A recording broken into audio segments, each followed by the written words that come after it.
Meus irmãos, na manhã de hoje, mais uma vez, nós vamos estudar sobre o batismo cristão. E vamos tentar participar dessa aula para que tiremos as dúvidas que porventura ainda tenhamos a respeito deste assunto que é extremamente importante para a fé cristã, o batismo cristão. Mateus capítulo 28, versos 18 a 20.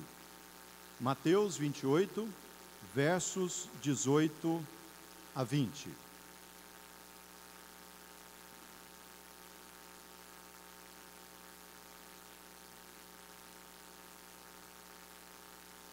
Juntos leiamos.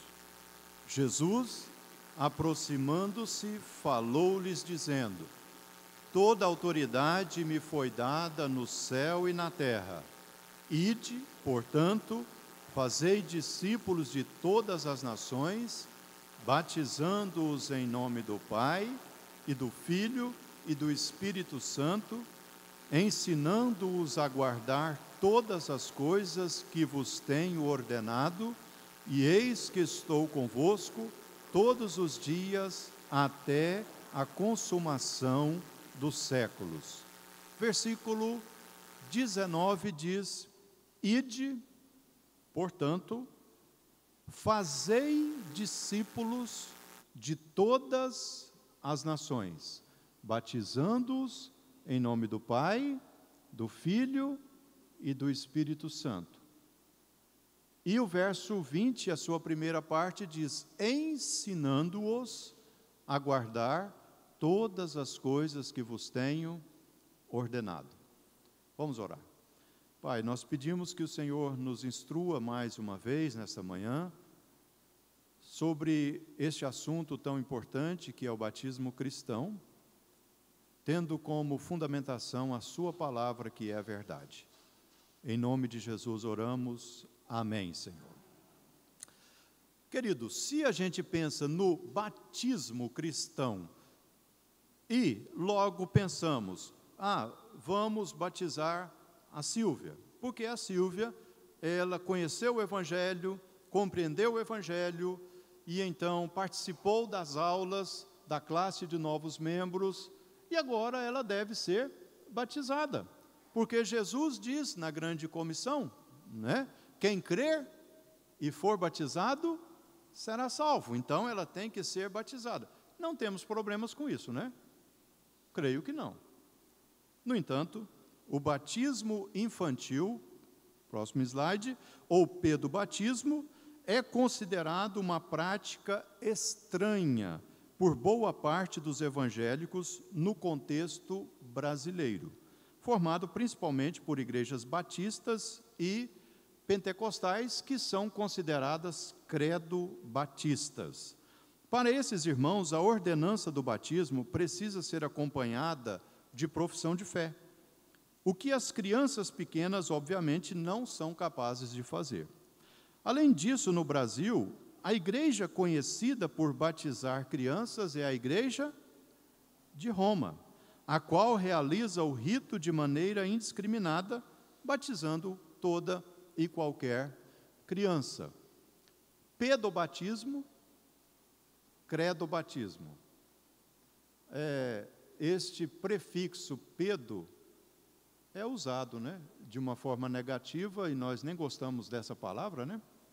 Qual é a palavra? Pedofilia, né? Que significa crime contra a criança. Então, quando fala pedobatismo, pedo significa criança. E a criança sendo batizada.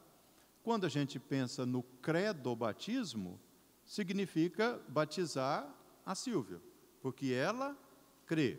É um exemplo que eu estou dando para os irmãos terem a compreensão. Ademais, nós temos esta situação complicada, que normalmente se associa o batismo infantil ao batismo católico, apostólico, romano. Então, somente isso. O batismo e a ceia do Senhor são dois sacramentos ordenados por Jesus para serem observados na dispensação da graça. E qual é a concepção reformada?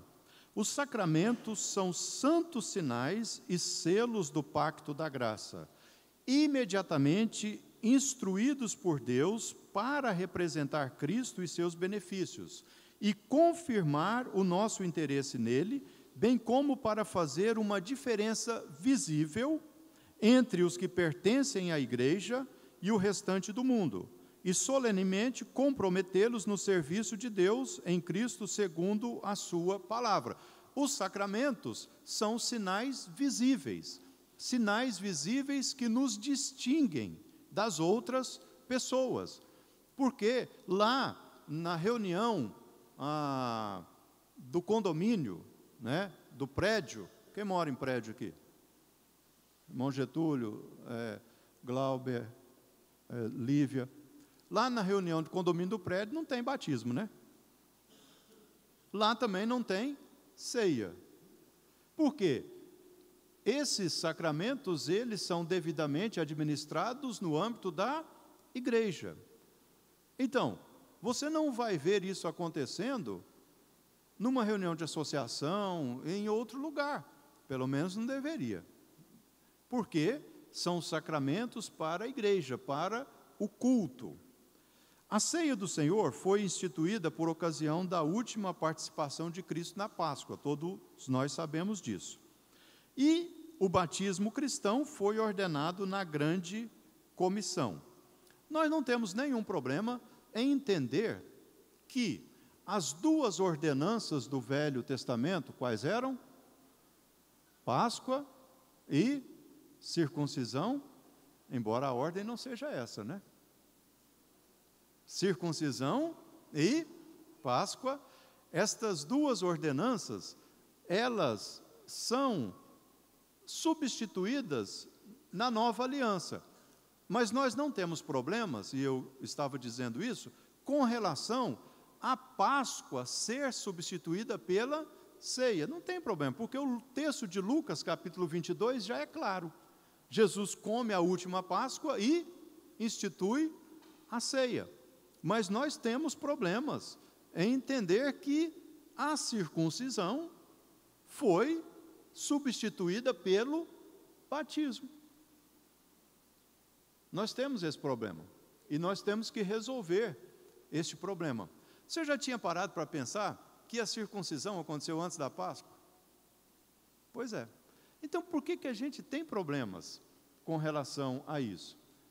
É porque a nossa mente é arminiana, muitas vezes. Porque a nossa mente é uma mente em que a participação do homem é que vai determinar se de fato este homem tem fé ou não. Porque na nossa cabeça a pessoa tem que dizer que crê para que ela possa ser batizada. E aí nós não concebemos que uma criança que, em tese, não tem como crer, ou pelo menos não pode verbalizar, ela, como vai ser batizada? Que coisa esquisita é esta? Mas durante o estudo vamos tentar explicar melhor essas questões. Significado do batismo cristão. Vamos ler juntos esse parágrafo? Do ponto de vista reformado, está aí? Então vamos lá. Significado do batismo cristão. 1, 2, 3. Do ponto de vista reformado, o equívoco básico daqueles que não batizam crianças e que exigem o método da imersão reside na compreensão inadequada da continuidade da revelação da história da redenção. É preciso entendermos que a história da redenção, irmãos, é progressiva. É progressiva. Quando a gente estudou Hebreus, os irmãos viram que tudo que vai acontecendo ali aponta para Cristo. Hebreus, na verdade, é uma explicação de Levíticos, né? Em outras palavras. O fato é que, como nós temos a Bíblia pronta e acabada, a nossa tendência é pensar que tudo é pronto e acabado, mas não é pronto e acabado. Jesus já voltou? Nós já estamos na glória? Não é pronto e acabado, irmãos. Há uma progressão. Então, primeiro foi a circuncisão. Aí depois veio o batismo. Primeiro foi a Páscoa. E aí então depois veio a ceia. Entendamos isso em poucas palavras. O que acontecia na Páscoa?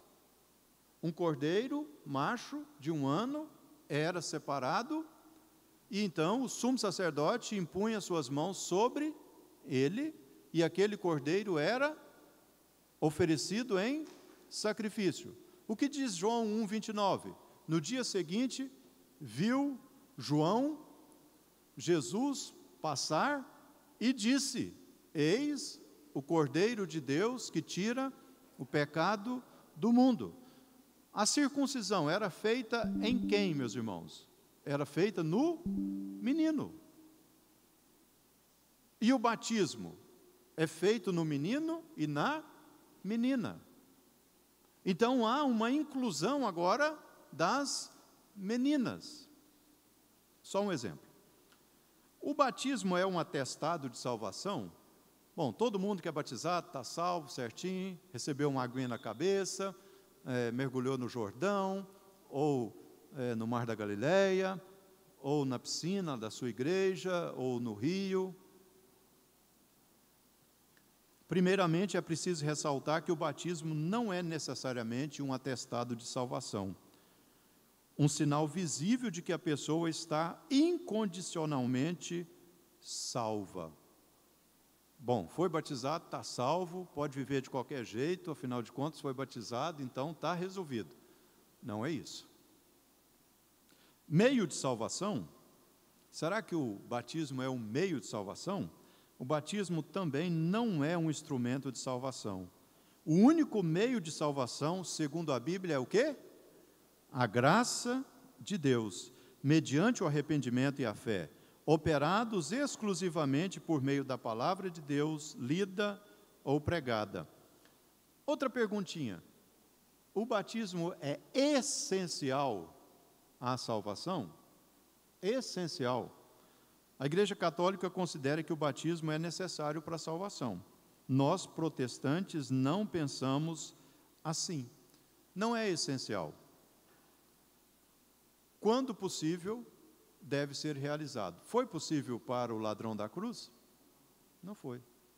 Então não tem necessidade, se porventura um familiar seu, meu, nosso, que viveu uma vida sem compreender o Evangelho, seja esse familiar adolescente, seja esse familiar jovem, adulto ou até mesmo idoso, se esse familiar de repente caiu de cama e esteja num quarto de hospital, ou esteja mesmo num quarto em casa, e de repente esse familiar diz: eu agora compreendi o Evangelho porque alguém pregou para mim e eu quero ser batizado.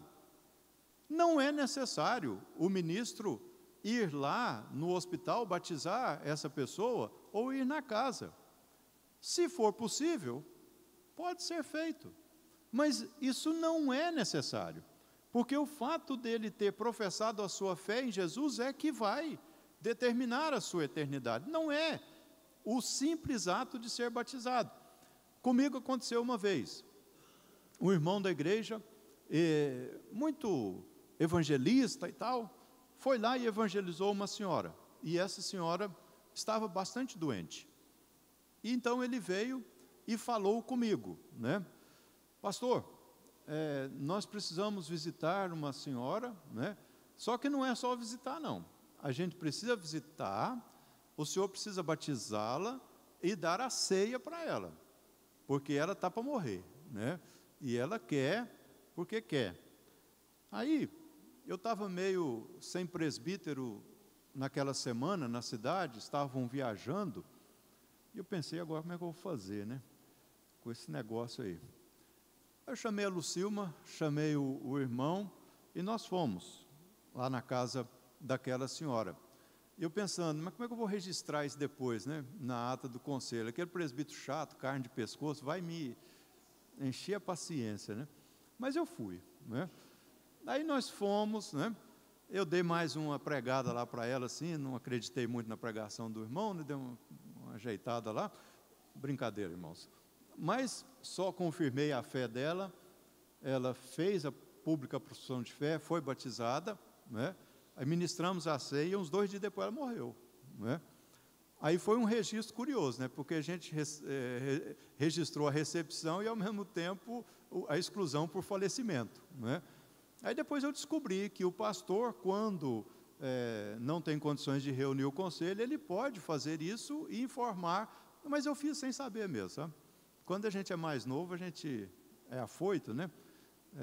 No máximo eu ia ser reprimido ou censurado, mas graças a Deus não fui. Nesse caso aconteceu, mas se isso não tivesse acontecido, não teria mudado nada na vida daquela senhora. Continuação da circuncisão. Se o batismo não é um atestado de salvação, um meio de salvação, então o que ele é? É a continuação da circuncisão. Aqui que mora o ponto. É a versão evangélica da circuncisão. Interessante essa palavra, né? É a versão evangélica da circuncisão. O correspondente neotestamentário, ou do Novo Testamento, do sacramento do Velho Testamento, né? É a continuação. Sinal e selo do pacto da graça. Visto que o batismo cristão corresponde à circuncisão judaica, ele representa para a igreja visível no Novo Testamento o mesmo que a circuncisão representava para a igreja visível no Antigo Testamento. O sinal visível e o selo da aliança que Deus fez com Abraão, o pai de todos os crentes. Então vamos olhar lá em Gênesis capítulo de número 17. Gênesis capítulo de número 17, que foi a instituição da circuncisão. Gênesis capítulo de número 17.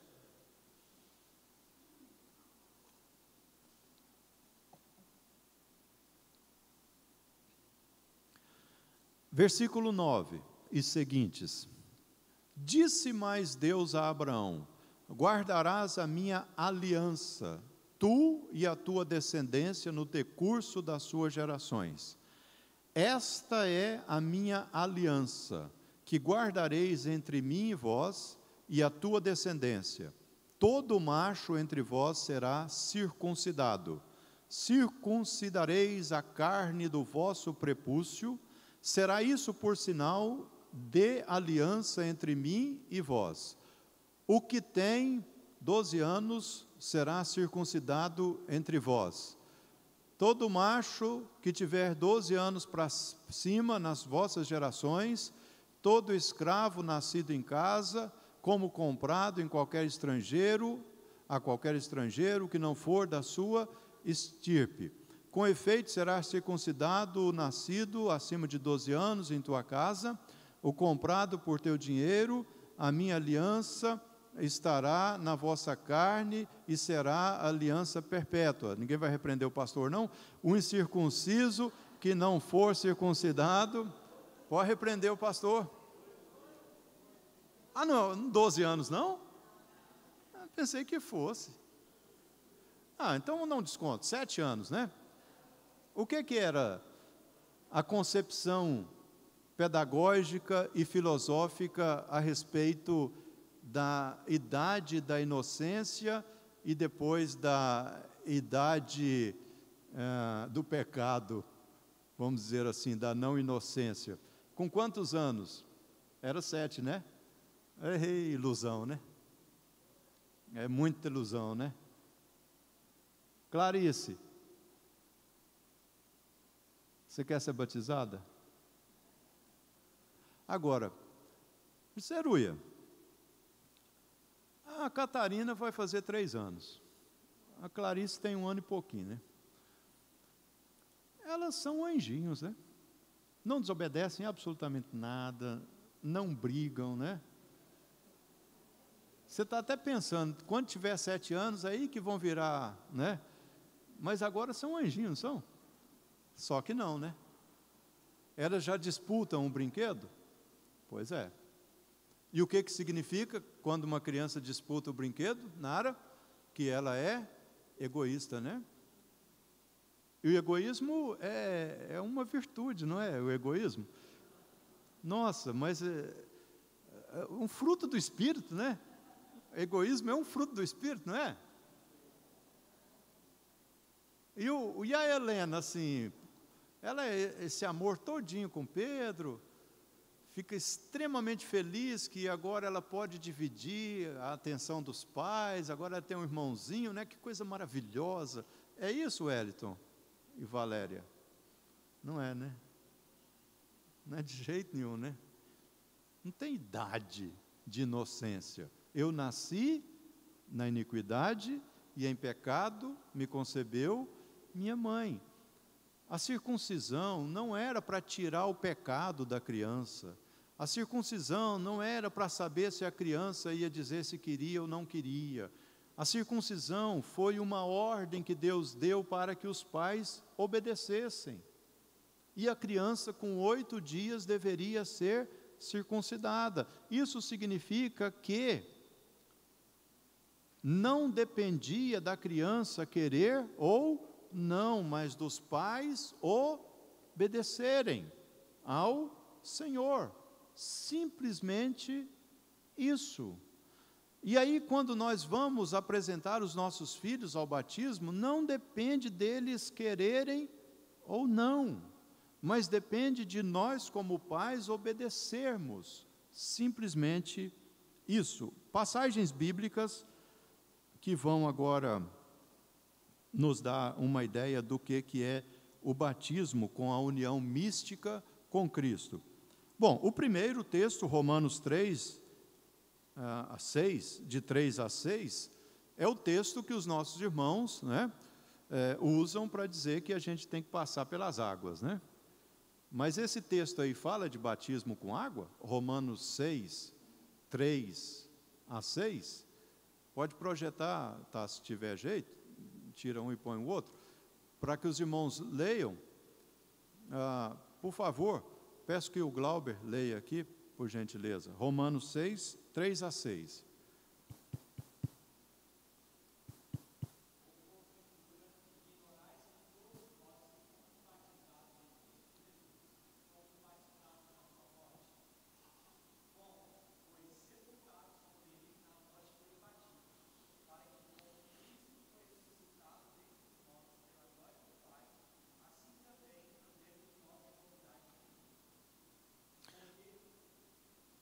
Seis.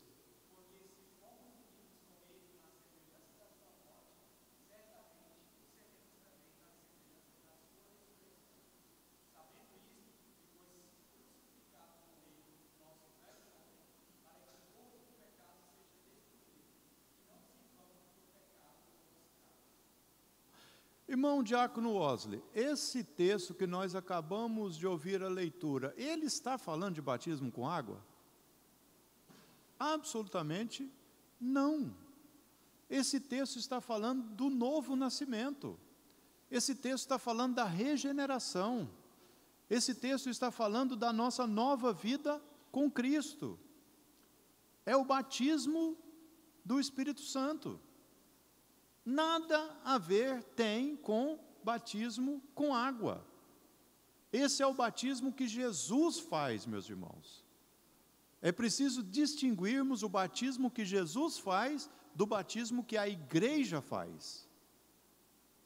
O outro texto também. 1 Coríntios 12, 13. Nada que ver com água. Veja aí, 12, 13. Quem conseguir ler, por favor.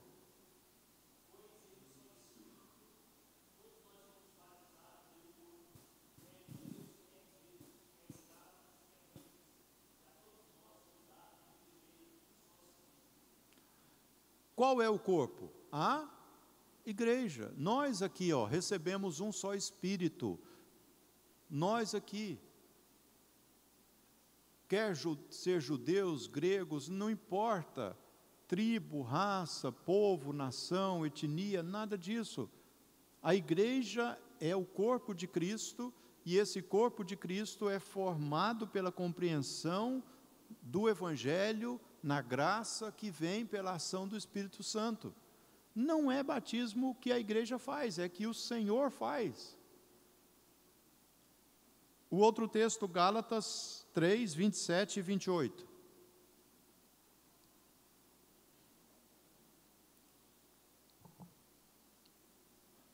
Gálatas 3, 27 e 28.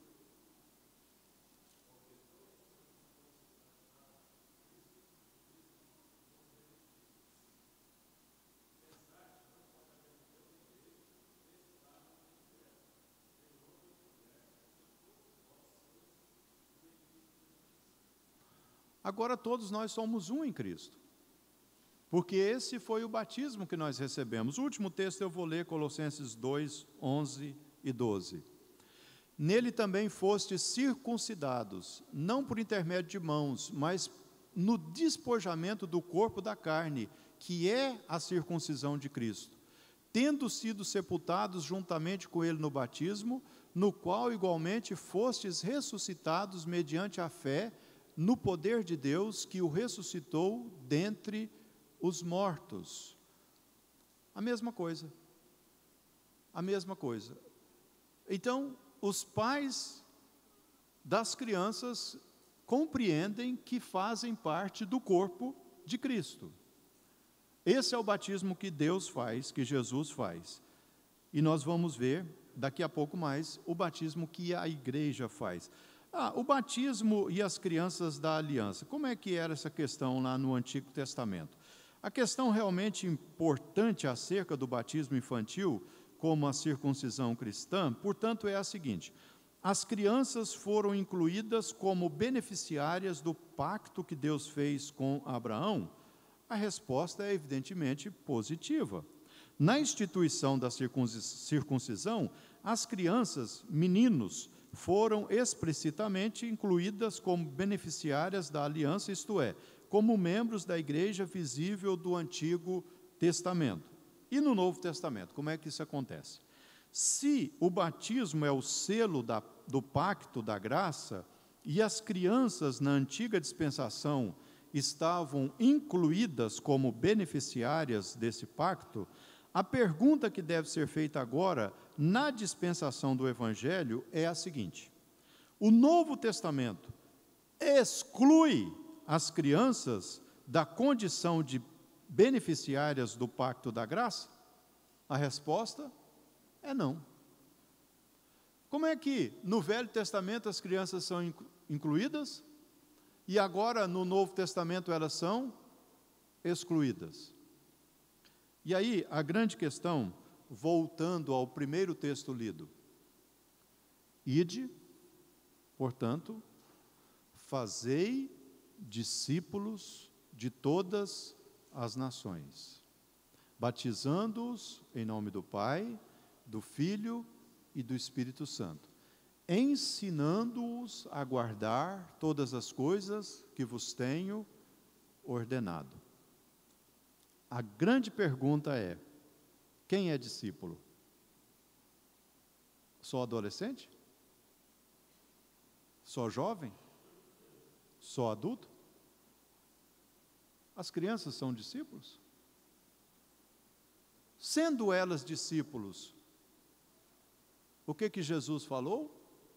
Que é para batizar. O discípulo deve ser batizado. Por que nós trazemos os nossos filhos à casa de Deus? É porque eles não têm com quem ficar?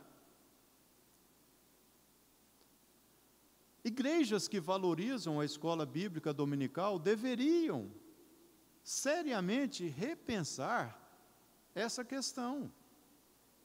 Igrejas que eu estou dizendo não presbiterianas. Igrejas não presbiterianas que valorizam a escola bíblica dominical, o ensino para as crianças desde a tenra idade, deveriam ter a compreensão que as crianças são discípulos. Então, elas estão incluídas no que Jesus ordenou para os seus discípulos, que é para batizar os discípulos em nome do Pai, do Filho e do Espírito Santo. Bastava esta palavra. Bastava esta palavra.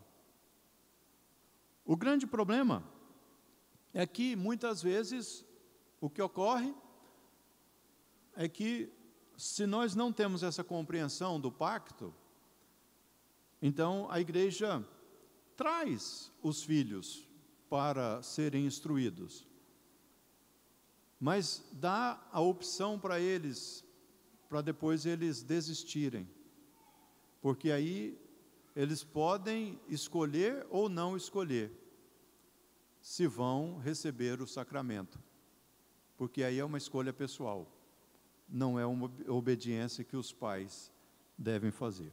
Antes de passar para uma outra fase do estudo, aqui uma outra parte do estudo, alguém gostaria de fazer alguma pergunta ou alguma consideração?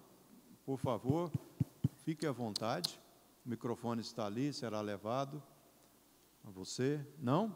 Ah, sim, o irmão Carlos Divino. Pastor, essa que o senhor tem falado aí, né, eu tenho muita dificuldade ainda, confesso aos irmãos, por causa dessa mentalidade ainda antiga, né, assim, religiosa. Mas quando o eunuco lá, aquele eunuco, né, falou assim: aqui tem água, quem me impede de ser batizado? Ele estava, o contexto, né, ele está lendo ali Isaías, aí chega lá um discípulo de Jesus, começa: você entendes? Ele assim: não, como é que eu vou entender se ninguém me explica, né? Aí o discípulo de Jesus, que eu não estou lembrando agora o nome, explica para ele, e ele crê, né? Filipe, isso. Filipe prega para ele, ele crê, e ele logo fala: se aqui tem águas, por que me impede de ser batizado? É isso que eu queria saber. Ok, ali a gente tem dois problemas, né? Eles desceram a água e depois saíram da água, né? Daqui a pouco vai querer que mergulhe as pessoas também, né? Mas eu entendi.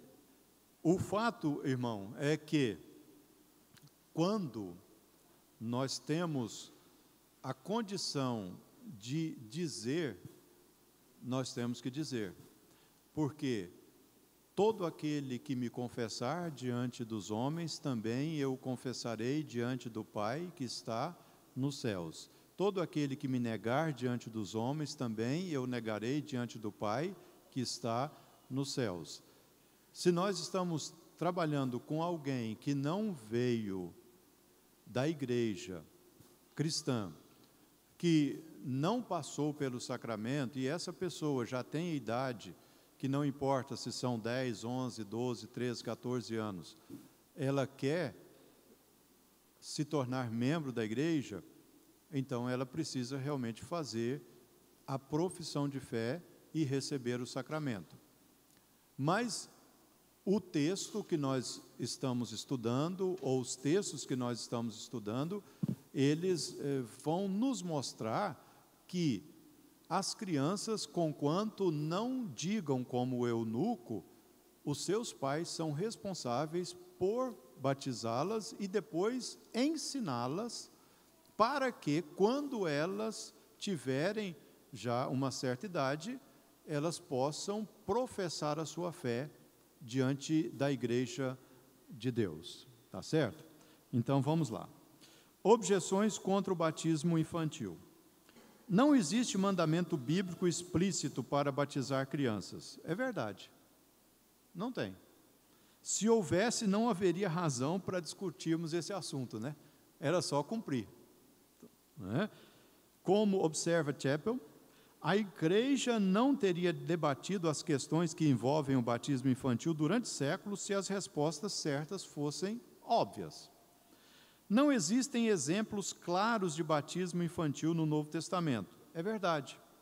Entretanto, existem exemplos implícitos as referências a batismos de famílias inteiras, etc. E aí eu dou o exemplo, porque nós não vamos ter tempo de recorrer depois a isso. Mas quais são os exemplos que sempre citamos? O exemplo de Lídia, que foi batizada ela e toda a sua casa, o do carcereiro, que foi batizado ele e toda a sua casa, e quando Paulo faz as saudações e batizou toda a casa de Estéfanas, por exemplo, e assim por diante. Jesus só foi batizado aos 30 anos de idade. O batismo de Jesus não serve de argumento contra o batismo infantil. O batismo de João não deve ser identificado como o batismo cristão. Tanto é assim que as pessoas batizadas por ele, quando convertidas à fé cristã, foram batizadas novamente em nome de Jesus, porque ali tratava-se no caso de Jesus, o início do seu ministério. As crianças não preenchem as condições necessárias, que são arrependimento e fé, o eunuco. O mesmo argumento excluiria as crianças do céu, pois as Escrituras também declaram: se não vos arrependerdes, todos igualmente pereceis. E quem nele crê não é julgado, o que não crê já está julgado. Apesar disso, Jesus não as excluiu, e mesmo os que levantam essa objeção não excluem. Bom, eu falei só uma parte de Marcos 16:15, não sei se vocês observaram, quando eu dei o exemplo da Sílvia, né? Todo o que crer e for batizado será salvo. Qual é a segunda parte? Mas o que não crer será condenado. Não diz o que não for batizado será condenado, o que não crê. Tá bom. Então, se é certo que crianças não creem, é certo que no céu não haverá crianças. E é isso que a Bíblia diz? Não é a questão de crer, meus irmãos, é a questão da aliança. Eu não posso dizer que a Clarice não crê, eu não tenho essa capacidade, assim como eu não posso dizer que a Marilene crê. Ela diz para mim que crê, ué. Mas e daí? E se ela não crê? Não, mas ela crê. Eu tenho certeza que ela crê. O que eu quero dizer para os irmãos é que essa questão não é determinante quando a gente fala de crianças, porque o que é determinante é obedecer, não é crer. Primeiro é os pais obedecerem. Tá. Dedicar ou apresentar crianças não é mais bíblico do que batizá-las? Não. As passagens bíblicas geralmente apresentadas em defesa da apresentação ou dedicação de crianças, ao invés de batizá-las, com referência a Samuel, Sansão, João Batista e Jesus, não dizem respeito à recepção delas na igreja, mas à consagração ao serviço sagrado, seja de... Aí está errado, tem que corrigir. É porque eu tenho mania de falar narizeu. Narizeu é o cara que tem o nariz grande, que é o meu caso, talvez seja isso, né? É nazireu, tem que mudar aqui o slide aí, né? Profeta, né? Ou no caso, Jesus, né? Depois eu vou dar um exemplo desse negócio de apresentar aqui, tá? Que não tem nada a ver com aquele momento que a gente faz de gratidão, porque os pais recebem um filho, né? Nasce a criança e com gratidão vem aqui para que a igreja conheça. Depois a gente batiza, porque aí chama, né, o pai, a mãe, o vô, o bisavô e tal, aí a gente faz o batismo. Aquilo que a gente faz aqui é um momento de gratidão, não é a apresentação que vocês conhecem aí de outras igrejas, tá? Não é uma incoerência batizar crianças e não permitir que participem da ceia, de forma alguma. Assim como não representa uma incoerência o fato de que as crianças nascem como cidadãs de um país, mas não se encontram habilitadas a desfrutar de certos privilégios e responsabilidades, como dirigir veículos, ser alunas de uma faculdade, votar, ser votadas, enquanto não alcançam determinadas idades. Existe uma ala mais liberal da igreja que compreende que a criança deveria participar da ceia. Não é o meu caso. Que benefícios o batismo infantil pode proporcionar? Se as crianças não têm compreensão para discernir a razão do batismo, por que batizá-las? Qual o objetivo ou benefícios que o batismo lhes proporcionaria? Os mesmos benefícios que a circuncisão de crianças proporcionava na antiga aliança. Então, quais são esses benefícios? Os sacramentos não são apenas sinais e selos, eles são meios de graça. Isso significa que tanto a ceia do Senhor como o batismo cristão são instrumentos por meio dos quais Deus comunica bênçãos, né? Então vamos ver os benefícios. Primeiro, para a igreja, quando contemplamos o batismo dos filhos da aliança, nós como igreja somos abençoados, edificados e encorajados diante das circunstâncias morais e espiritualmente difíceis em que elas viverão. Para os pais, primeiramente, o batismo infantil é um ato de devoção dos pais. É uma manifestação pública de obediência a Deus, dependência da sua vontade soberana e confiança na sua fidelidade. Para as crianças, quando chegarem à idade da razão, elas saberão que pertencem à aliança e se perguntarão: o que isso significa?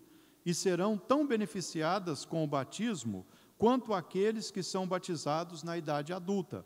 Não devemos pensar que os benefícios do batismo estejam restritos ao momento do batismo, ok? Vamos lá, porque está terminando aqui. Simbolismo e modo do batismo. Vamos lá. 2 aí. A prática batista e pentecostal. Os nossos irmãos batistas e pentecostais, estes historicamente procedentes dos primeiros, sustentam que a imersão é a única forma legítima de batismo. A primeira razão que apresentam está relacionada ao simbolismo do batismo. Para eles, com base em Romanos 6, que já lemos, e Colossenses, o batismo é uma prescrição para imergir como símbolo de morte, sepultamento e ressurreição do crente com Cristo. A palavra batismo significa imergir. Não necessariamente apenas isso. No grego, a palavra também tem o sentido de aspergir. Por exemplo, quando eles faziam as purificações dos móveis, eles batizavam.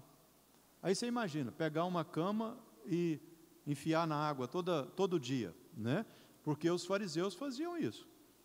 Se passasse um gentio perto da casa dele, ele saía jogando água em tudo, para poder purificar, porque só a arma, né, do gentio já trouxe um grande problema para a sua casa, tá certo?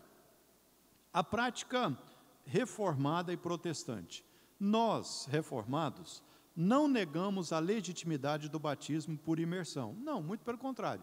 Todas as pessoas que foram batizadas por imersão em igrejas evangélicas, quando vêm para a nossa igreja, são recebidas por profissão de fé, ou por jurisdição a pedido. Negamos apenas que esta seja a única modalidade aceitável de batismo. Para nós, a imersão, a ablução e a aspersão são modos legítimos de batismo, sendo estas últimas bíblicas e historicamente bem fundamentadas. Tá? Então, antes de partir para a conclusão, de ler o último slide da conclusão, eu quero fazer o seguinte: venham, por favor, à frente, Zeruia, Tiago, tragam-na a Clarice, por gentileza, e venha também aqui o irmão Getúlio, por gentileza. Então, aqui agora,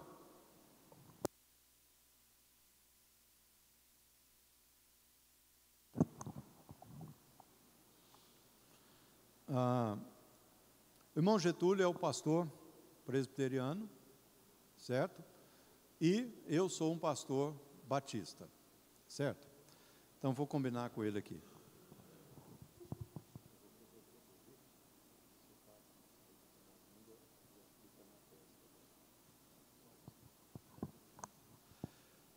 Então, nós estamos aqui diante de uma comunidade que não batiza crianças, mas, pelo contrário, as apresenta, porque não é bíblico batizar crianças. Não é?